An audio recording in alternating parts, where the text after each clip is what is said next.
Good morning વિદ્યાર્થી મિત્રો. આજે આપણે પાઠ 5 વનવાસી વિચરતી જાતિ અને સ્થાનિક સમુદાય વિશે અભ્યાસ કરવાના છીએ. વિદ્યાર્થી મિત્રો, આ પાઠમાં આપણે દેશના જંગલો, પહાડો, રણ અને દુર્ગમ જગ્યાઓમાં રહેતી જનજાતિઓથી માહિતગાર થવાના છે. આ પાઠમાં આપણે ભારતની વિવિધ જનજાતિઓના જીવન વિશે પરિચિત થશું. તો ચાલો વિદ્યાર્થી મિત્રો, પાઠ 5 વનવાસી વિચરતી જાતિ અને સ્થાનિક સમુદાય વિશે આપણે અભ્યાસ કરીએ.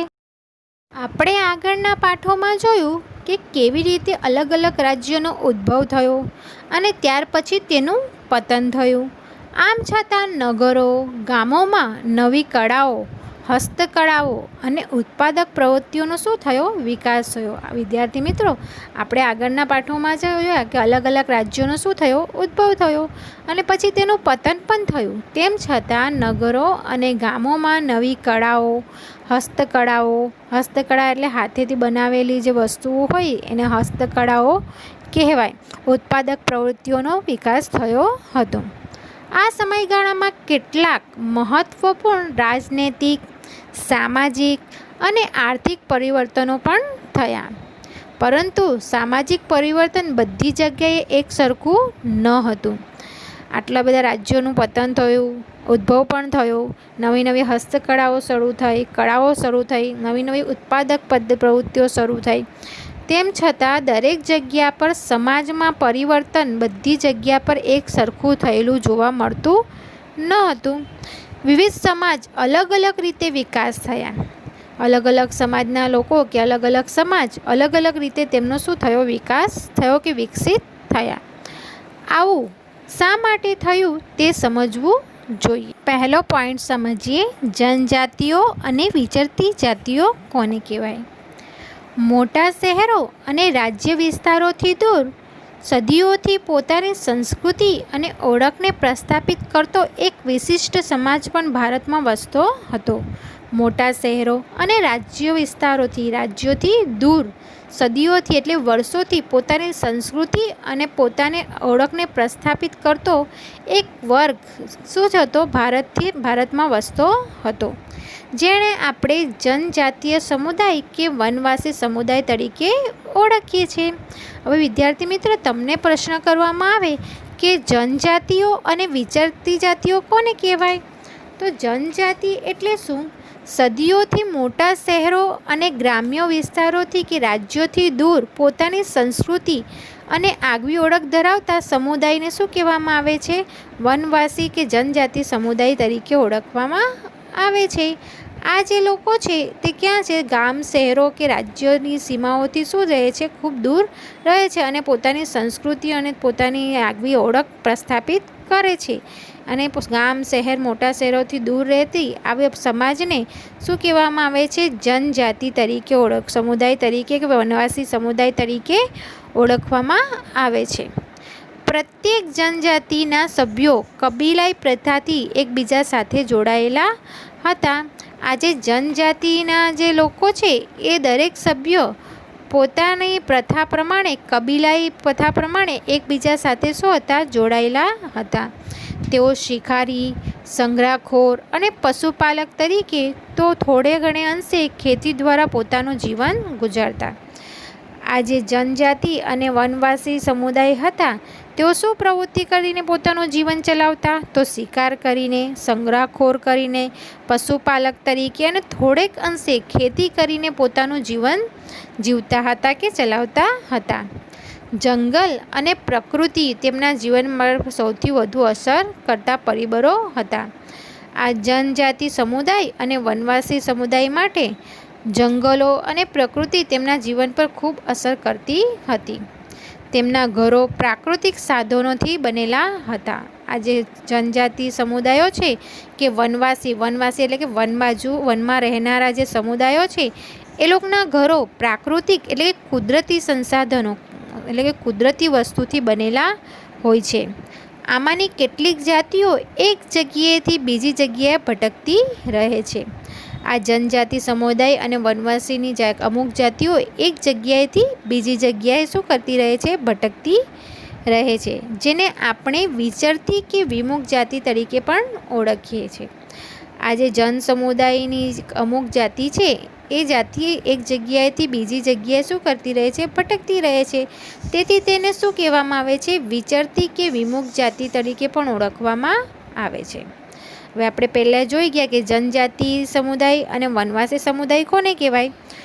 તો મોટા શહેરો છે, રાજ્યો વિસ્તારો છે કે ગ્રામ્ય વિસ્તારોથી પોતાની અલગ સંસ્કૃતિ અને ઓળખ પ્રસ્થાપિત કરીને રહેતા લોકોને તેને શું કહેવામાં આવે છે? જનજાતીય સમુદાય કે વનવાસી સમુદાય કહેવામાં આવે છે. આ જે લોકો છે જનજાતિ સમુદાય અને વનવાસી સમુદાયના લોકો, એ લોકો કબીલાઈ પ્રથાથી એકબીજા સાથે જોડાયેલા હોય છે અને જીવન જીવવા માટે કઈ પ્રવૃત્તિઓ કરે છે? શું કરે છે? તો શિકાર કરે, સંગ્રહ ખોરાક કરે, પશુપાલન કરે, થોડી ખેતીની પ્રવૃત્તિઓ પણ કરતા હતા. અને તેઓ પોતાના ઘરો શેમાંથી બનાવે? તો પ્રાકૃતિક સંસાધનોમાંથી. પ્રાકૃતિક સંસાધનો એટલે કે કુદરતી વસ્તુઓમાંથી બનાવતા હતા. અને આ જે જનજાતિ સમુદાય છે કે વનવાસી સમુદાય છે, એમાંની કેટલીક જાતિઓ એક જગ્યાએથી બીજી જગ્યાએ શું કરતી રહે છે? ભટકતી રહે છે. તો એને કેવી જાતિ કહેવાશે? તો વિચરતી કે વિમુખ જાતિ તરીકે ઓળખવામાં આવે છે. હવે તમને વિદ્યાર્થી મિત્રો પ્રશ્ન કરવામાં આવે, વિચરતી જાતિ કોને કહેવાય? વિમુખ જાતિ કોને કહેવાય? તો કોને કહેવાય? જનજાતીય સમુદાય અને વનવાસી સમુદાયમાંથી કેટલીક જાતિઓ એક જગ્યાએથી બીજી જગ્યાએ શું કરે છે? ભટકતી રહે છે. એવી જાતિને શું કહેવાય? વિચરતી જાતિ કે વિમુખ જાતિ તરીકે ઓળખાય છે. જનજાતિના લોકો જમીન અને જમીન પેદાશો પર સંયુક્ત રીતે નિયંત્રણ રાખતા. પોતાના બનાવેલા નિયમોને આધારે પરિવારમાં તેની વહેંચણી કરતા. તેઓનું જીવન સામૂહિક સ્વરૂપનું હોવાથી તેમની અર્થવ્યવસ્થામાં પણ સામૂહિકતાનો સિદ્ધાંત જોવા મળે છે. આપણે હમણાં જોયું કે જનજાતિના લોકોનું જીવન સામૂહિક સ્વરૂપનું હતું. એવું કઈ રીતના કહી શકાય?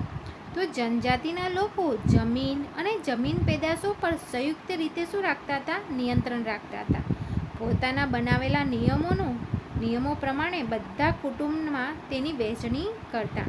જમીન પેદાશો હોય કે જમીન હોય, એ જમીનની વહેંચણી કુટુંબના દરેક સભ્યોમાં શું કરવામાં આવતી?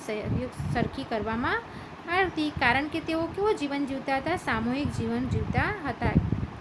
આ પરથી કહી શકાય કે જનજાતિના લોકોનું જીવન સામૂહિક રૂપનું હતું. વિદ્યાર્થી મિત્રો, તમે ઉપરના ચિત્રમાં જોઈ શકો છો કે જનજાતિ અને વિચરતી જાતિ એક જગ્યાએથી બીજી જગ્યાએ શું કરતી રહે છે? સ્થળાંતર કરતી રહે છે. તેથી તેમને શું કહેવામાં આવે છે? વિચરતી જાતિ કે વિમુખ જાતિ કહેવામાં આવે છે. ઉપખંડના વિવિધ ભાગોમાં ઘણી મોટી જનજાતિઓનો વિકાસ થયો હતો. સામાન્ય રીતે તેઓ જંગલો, પહાડો, રણ અને દુર્ગમ જગ્યાઓએ નિવાસ કરતા હતા. તો તમને પ્રશ્ન કરવામાં આવે કે જનજાતિના લોકો ક્યાં નિવાસ કરતા હતા? તો ક્યાં રહેતા હતા? તો જંગલો, પહાડો, રણ અને દુર્ગમ જગ્યાઓ પર નિવાસ કરતા હતા. કેટલીક વાર તેમના કરતાં વધારે શક્તિશાળી સમાજ સાથે તેમનો સંઘર્ષ પણ થતો. કેટલીક વાર એવું પણ બનતું કે એમનાથી શક્તિશાળી બીજો કોઈ સમાજ હોય, એમની સાથે તેમનો સંઘર્ષ કે ઝઘડો પણ થતો. આમ છતાં જનજાતિઓએ પોતાનું સ્વતંત્ર ટકાવી અને સંસ્કૃતિને શું કરી હતી? બચાવી રાખી હતી. જાતિ આધારિત સમાજ અને જનજાતીય સમાજ વિવિધ જરૂરિયાતો માટે એકબીજા પર નિર્ભર હતા. આ જે જાતિ આધારિત સમાજ હતો કે જનજાતીય સમાજ હતો, એ વિવિધ જરૂરિયાતો માટે એકબીજા પર નિર્ભર હતો, એકબીજા પર આધાર રાખતો હતો. સંઘર્ષ અને નિર્ભરતાના સંબંધને કારણે બંને સમાજ ધીરે ધીરે શું થવા લાગ્યા? પરિવર્તન આવવા માંડ્યું કે આવ્યું. સમકાલીન ઇતિહાસકારો અને મુસાફરોએ વનવાસી અને વિચરતી જાતિઓ વિશે બહુ ઓછી જાણકારી આપી છે. કેટલાક અપવાદો બાદ કરતાં જનજાતિના લોકો પાસે લેખિત દસ્તાવેજો મળતા નથી. સમકાલીન ઇતિહાસકારો કે મુસાફરો કે પ્રવાસીઓના લેખો પરથી આ વનવાસી અને વિચરતી જાતિઓ વિશે ખૂબ જ ઓછી માહિતી પ્રાપ્ત થાય છે. તેમજ કેટલાક જનજાતિ લોકોના લેખિત દસ્તાવેજો પણ મળતા નથી. પરંતુ વનવાસી કે જનજાતિ પ્રજા પોતાના સમૃદ્ધ રીતિરિવાજોનું અને મૌખિક પરંપરાઓનું રક્ષણ કરતી હતી. આ પરંપરાઓ નવી પેઢીને વારસામાં મળતી હતી. પરંતુ આ જે વનવાસી જે જાતિઓ છે કે વિચરતી જાતિઓ છે એ પોતાના રીતિરિવાજો અને મૌખિક પરંપરાઓનું શું કરતા હતા? રક્ષણ કરતા હતા. અને આ પોતાના આ રીતિરિવાજો અને મૌખિક પરંપરાઓનું પોતાની આગલી પેઢીને શું આપતા હતા? વારસામાં આપતા હતા. વર્તમાન ઇતિહાસકારો જનજાતિઓનો ઇતિહાસ લખવા માટે આવી મૌખિક પરંપરાઓનો પણ ઉપયોગ કરે છે. આગળનો પોઈન્ટ જોઈએ, ભારતની મુખ્ય જનજાતિના ક્ષેત્રો, એટલે કે ભારતમાં આવેલા મુખ્ય જનજાતિના ક્ષેત્રો કે કયા પ્રદેશોમાં કે કયા ક્ષેત્રોમાં લોકો જોવા મળે છે કે રહે છે. ભારતના મોટાભાગના વિસ્તારોમાં જનજાતિ વસ્તી જોવા મળે છે. ભારતના મોટાભાગના વિસ્તારોમાં આ જનજાતિ સમુદાયો જોવા મળે છે. જનજાતિનો વિસ્તાર અને પ્રભાવ સમયની સાથે બદલાતો રહેતો. આ જે જનજાતિ છે એ જનજાતિનો વિસ્તાર, પ્રભાવ સમયની સાથે શું રહે છે? બદલાતો રહે છે. કેટલીક જનજાતિ ખૂબ શક્તિશાળી હોય તો મોટા પ્રદેશો પર નિયંત્રણ ધરાવતી હતી. કેટલીક જે જનજાતિના સમુદાયો હતા તે ખૂબ જ શક્તિશાળી હોય તો તેઓ મોટા વિસ્તારમાં કે મોટા પ્રદેશો પર શું કરતા? નિયંત્રણ ધરાવતા હતા. જેમ કે 13મી સદી અને 14મી સદી દરમિયાન પંજાબમાં ખોખર જનજાતિ અને ગખ્ખર જનજાતિ મુખ્ય હતી. હવે શક્તિશાળી જનજાતિ સમુદાય હોય તેઓ મોટા પ્રદેશો પર પોતાનું નિયંત્રણ કે પોતાનું આધિપત્ય ધરાવતા હતા. એનું એક ઉદાહરણ અહીંયા આપેલું છે કે 13મી સદી અને 14મી સદી દરમિયાન પંજાબમાં ખોખર જનજાતિ અને ગખ્ખર જનજાતિ મુખ્ય હતી. હવે તમને પ્રશ્ન કરવામાં આવે કે 13મી સદી અને 14મી સદી દરમિયાન પંજાબમાં મુખ્યત્વે કઈ જનજાતિ જોવા મળતી હતી? તો ખોખર જનજાતિ અને ગખ્ખર જનજાતિ મુખ્ય જોવા મળતી હતી પંજાબમાં. કમલ ખા ખખ્ખરને અકબરે મનસબદાર બનાવ્યો હતો. મોગલો પહેલાં મુલતાન અને સિંધ પ્રદેશમાં લંગા અને અધૂન જનજાતિઓનું શું હતું? આધિપત્ય હતો. તમને પ્રશ્ન પૂછવામાં આવે કે મોગલો પહેલાં મુલતાન અને સિંધમાં કોનું આધિપત્ય હતું? કઈ જનજાતિનું આધિપત્ય હતું? તો લંગા અને અર્ધૂન જનજાતિઓનું આધિપત્ય હતું. ભારતના ઉત્તર પશ્ચિમ ભાગમાં બલોચ જનજાતિ સૌથી શક્તિશાળી હતી. તે વિવિધ નેતા એટલે કે આગેવાનો, પ્રતિનિધિ ધરાવતા નાના નાના કુળોમાં વિભાજિત હતી. ભારતના ઉત્તર પશ્ચિમ જે ભાગ આવેલો છે એમાં બલોચ જનજાતિ સૌથી શક્તિશાળી હતી. અને આ જે જનજાતિ હતી તે વિવિધ નેતાઓ ધરાવતા નાના નાના કુળોમાં વિભાજિત હતી. પશ્ચિમ હિમાલયમાં વસતી ગડરીઓ નામની જનજાતિ મુખ્ય હતી. પશ્ચિમ હિમાલયમાં કઈ જનજાતિ વસતી હતી? ગડરીઓ નામની જનજાતિ વસતી હતી. જ્યારે ભારતના ઉત્તર પૂર્વ ભાગમાં નાગા, કુકી, મિઝો, અહોમ અને અન્ય જાતિઓનું પ્રભુત્વ હતું. જે ભારતના ઉત્તર પૂર્વ ભાગમાં કઈ કઈ જનજાતિઓ થઈ ગઈ? તો નાગા, કુકી, મિઝો, અહોમ વગેરે અન્ય જનજાતિઓનું શું જોવા મળતું હતું? પ્રભુત્વ જોવા મળતું હતું. તો વિદ્યાર્થી મિત્રો, અહીં સુધી આપણે ભારતની શું જોઈ? વિવિધ જનજાતિઓ જોઈ. હવે આગળની આપણે જનજાતિ જોઈએ. હાલના બિહાર અને ઝારખંડના કેટલાક વિસ્તારોમાં 12મી સદી સુધી ચેર સરદારોનું આધિપત્ય હતું. બિહાર અને ઝારખંડમાં કોનું આધિપત્ય હતું? 12મી સદી સુધી ચેર સરદારોનું આધિપત્ય હતું. 1591માં અકબરના સેનાપતિ રાજા માનસિંહે ચેર જાતિ પર હુમલો કર્યો અને તેમને શું કર્યા હતા? પરાજિત કર્યા અને તેમને સંપૂર્ણપણે આધીન બનાવી શક્યા નહીં. 1591ના સમયમાં પણ મુગલ સેનાએ ચેર જાતિના ઘણા કિલ્લાઓ કબજે કરી લીધા, તેમના પ્રભુત્વ સ્થાપિત કર્યું. આ વિસ્તારની બે મહત્વની જનજાતિઓ મુંડા અને સંથાલ હતી. આ જનજાતિઓ વિસ્તાર ઉપરાંત ઓડિશા અને બંગાળમાં પણ રહેતી હતી. ચેર જાતિના લોકો બીજે ક્યાં રહેતા હતા? ઓડિશા અને બંગાળમાં પણ રહેતા હતા. કર્ણાટક અને મહારાષ્ટ્રના પહાડી વિસ્તારોમાં કોળી, બેરાદ અને બીજી જ કેટલીક જનજાતિઓ રહેતી હતી. તમને પ્રશ્ન કરવામાં આવે વિદ્યાર્થી મિત્રો કે કર્ણાટક અને મહારાષ્ટ્રમાં કઈ જનજાતિના લોકો રહેતા? તો કોળી, બેરાદ.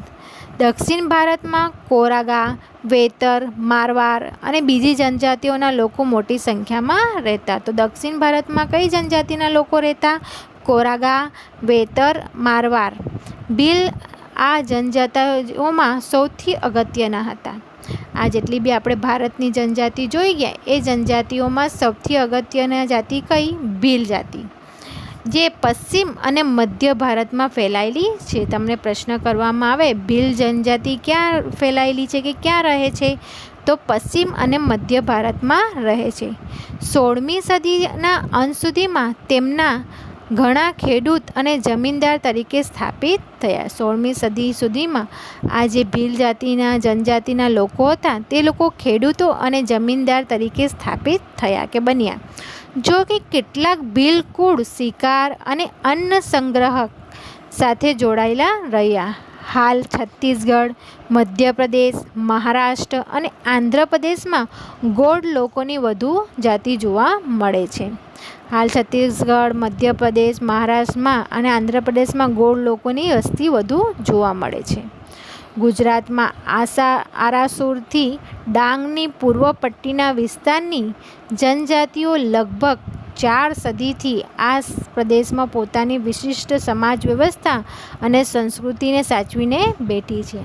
ગુજરાતમાં પણ જનજાતિઓ વસે છે. ક્યાંથી ક્યાં સુધી? તો આરાસુરથી ડાંગની પૂર્વ પટ્ટી સુધી જનજાતિઓ 4 સદી એટલે કે 400 વર્ષથી અહીં વસે છે તથા આધુનિક સમય સાથે કદમ મિલાવીને શું કરી રહી છે? પ્રગતિ કરી રહી છે. આ ગુજરાતની જે ભીલ જાતિઓ છે કે જનજાતિ છે તે શું કરી રહી છે? આધુનિક નવા સમય સાથે કદમ મિલાવીને પોતાનો વિકાસ કરી રહી છે, પ્રગતિ કરી રહી છે. ગુજરાતમાં ક્યાં જનજાતિ રહે છે? તો આરાસુરથી ડાંગની પૂર્વ પટ્ટીના વિસ્તારમાં રહે છે. તો વિદ્યાર્થી મિત્રો, અહીં સુધી ભારતના અલગ અલગ ક્ષેત્રોમાં કે પ્રદેશોમાં વસતી જનજાતિઓના વિશે આપણે અભ્યાસ કર્યો.